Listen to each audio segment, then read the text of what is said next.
हिंदुस्तान के मीडिया के मुताबिक बांग्लादेश में हिंदुओं पर हो रहे वहशाना हमले के खिलाफ आज बालाशोर में हिंदू सुरक्षा मंच की जानिब से बालाशोर के मिशन फील्ड से एक जबरदस्त रैली निकलकर शहर भर गश्त करते हुए कलेक्टर ऑफिस तक पहुंचा। उनका कहना था कि बांग्लादेश में हो रहे अक़लियती हिंदुओं पर जो जुल्म हो रहा है वो बंद होनी चाहिए। फलाह व बहबूद के लिए आवाज़ उठाने वाले बांग्लादेश के इस्कॉन तंजीम के सरबराह चिन्मय कृष्णा को झूठे इल्ज़ामात में गिरफ्तारी इंतहाई काबिले मजम्मत है। जल्द से जल्द उन्हें रिहा किया जाए।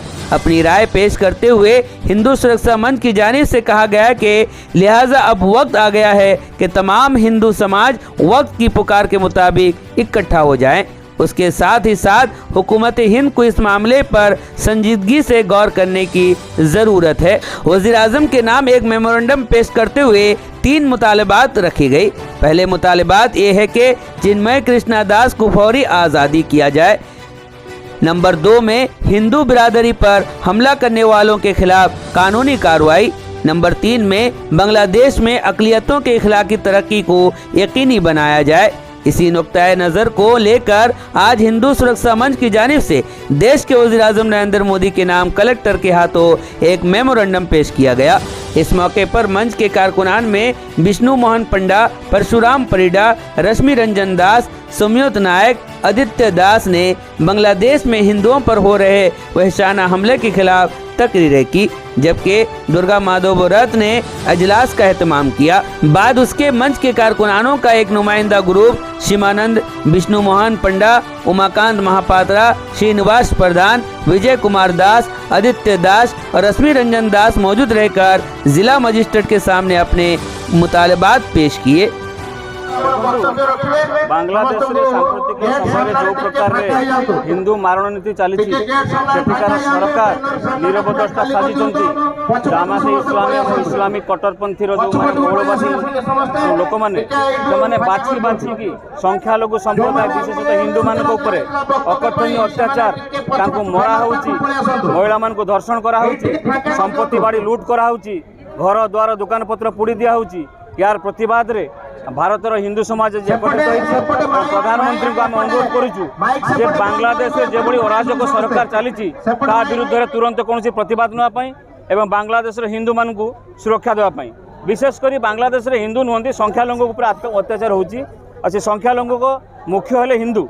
तो बांग्लादेश जो प्रकार मनोभाव नहीं बांग्लादेश को हिंदू मुक्त करने तो या आम निंदा करुचु एवं भारत सरकार को हिंदू सुरक्षा मंच तरफ आम नवेदन करुचु खूब शीघ्र यार माने गोटे विहित प्रतिकार करने सेठिकार हिंदू को सुरक्षा आमर दाबी यही हूँ आमर आज दाबी पत्र। ता विरुद्ध रे आज हिंदू सुरक्षा मंच बालेश्वर तरफ प्रतिवाद सभा सबुठारु दुखर कथा सरकारी प्रायोजित हिंदू मान को दमन करने जो नीति बांग्लादेश सरकार अच्छी विरोध करा आज बालेश्वर प्राय समस्त लोक सामिल होती। आगामी दिन में आहरी आंदोलन बड़ हम तार कारण हूँ जे जो भाई भाव में से आक्रमण हो सरकारी प्रायोजित आक्रमण हो तेणु आगु घर विरोध करा जो चिन्मय प्रभु को जो गिरफ्तारी कहीं संपूर्ण भाव में से जो हिंदू मानकर शांतिपूर्ण आंदोलन थिला ताकू दमन करने देशद्रोह आईन देकर अटक रखा शीघ्र मुक्त करा जाऊ एवं हिंदू मानक सरकार से सुरक्षा दिंतु यहीटा आमर दाबी। ये दाबी नहीं कि आम आज आंदोलन आरंभ करूँ। आंदोलन आगू को आहरी तीव्रतर हो। शिप्रा वाजपेयी, बालेश्वर जिला। मैडम आज जो है बांग्लादेश में जो हिंदुओं के ऊपर अत्याचार हो जो हम देख रहे हैं या सुन रहे हैं उस पर जो है एक ज़बरदस्त आपका रैली निकला है। हिंदू तमाम हिंदू एक हुए हैं, क्या कहना चाहेंगे? देखिए किसी भी धर्म के आधार पर कभी कोई देश नहीं चलता। देश संविधान और उसके नियम के अनुसार चलना चाहिए। अगर आपको लगता है, मैंने इससे पहले भी बोला है, हम हमेशा बोलते आए हैं, ये सनातन की बात है, हिंदुओं की बात है। हर धर्म अच्छा है, उसको मानने वाले हर लोग अच्छे हैं। बात यहाँ तक रहे तो ठीक है, पर अगर कोई धर्म बोलता है सिर्फ मैं ही अच्छा हूँ और बाकी सब नीचे हैं तो प्रॉब्लम वहाँ से, उसकी समस्या वहाँ से शुरू होती है।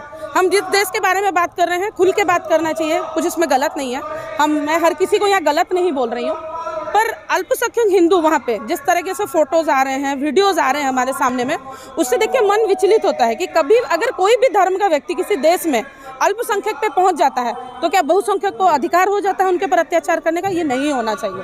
तो अगर वो हिंदू हैं, अगर दूसरे धर्म के लोग, इस्लाम धर्म के हों कि क्रिश्चियन के मानने वाले हों, दूसरे धर्म के लोग अगर दुनिया भर में एक हो सकते हैं तो हिंदू तो हमेशा से एक थे। हम किसी जाति में नहीं बटे हैं, हम किसी धर्म को खराब नहीं समझते हैं। भारतवर्ष उसका सबसे बड़ा उदाहरण है कि यहाँ पे हर धर्म के लोगों को आज़ादी है, अपना हर चीज़ मान सके। लेकिन अगर हमारे भाई बहन पर कहीं पर भी अत्याचार होता है तो हम तो हर किसी को अपने देश में आज तक शरण देते आए हैं। तो मैं तो सोचती हूँ कि उनको हम ले आएँ, और जिस तरीके से इस्कॉन के एक महात्मा को जो उनके देश में सिर्फ अपने धर्म का प्रचार या कृष्ण का प्रचार करने का था, ऐसा नहीं था। हमने देखा जब वहाँ पे आपदा आई थी, प्राकृतिक आपदा, तो इस्कॉन की तरफ से खुद वो घूम घूम के हर चीज़ की सुविधा रिलीफ पहुंचा रहे थे।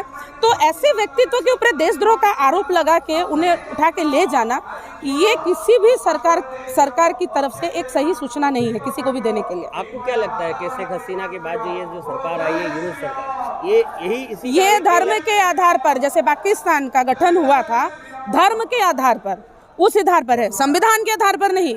उस देश का यूनिस वो धर्म के आधार पर है। नहीं तो आज तक बांग्लादेश में हमने तो नहीं देखा था कि बांग्लादेश में, मैं दूसरे देशों की बात नहीं कर रही, हमारे पड़ोसी राज्यों में होता है, पर बांग्लादेश में अल्पसंख्यक हिंदू कहीं ना कहीं सुरक्षित थे। यूनिस सरकार आने के बाद उन पर अत्याचार हो रहा है और सरकार चुप बैठी है।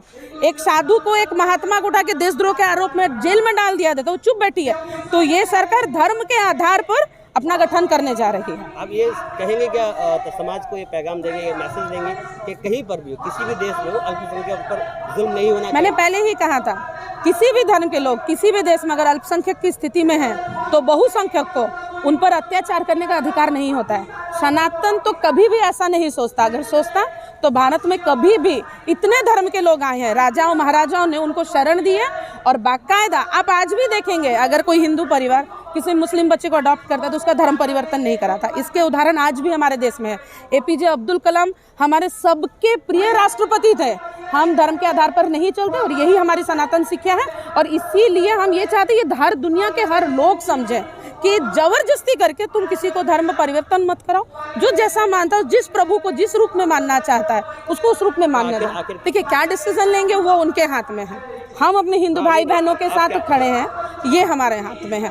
हम उनके साथ हर एंड तक खड़े रहेंगे जब तक संभाल नहीं पाते। तो हमारा हम अगर मुझसे पूछा जाए तो हम तो कहेंगे हमारे भाई बहन जहीं भी है, अगर उसे तकलीफ होती है तो हमारे पास आते ना, तो वापस ले आए, हम अपने भाई बहनों को संभाल लेंगे।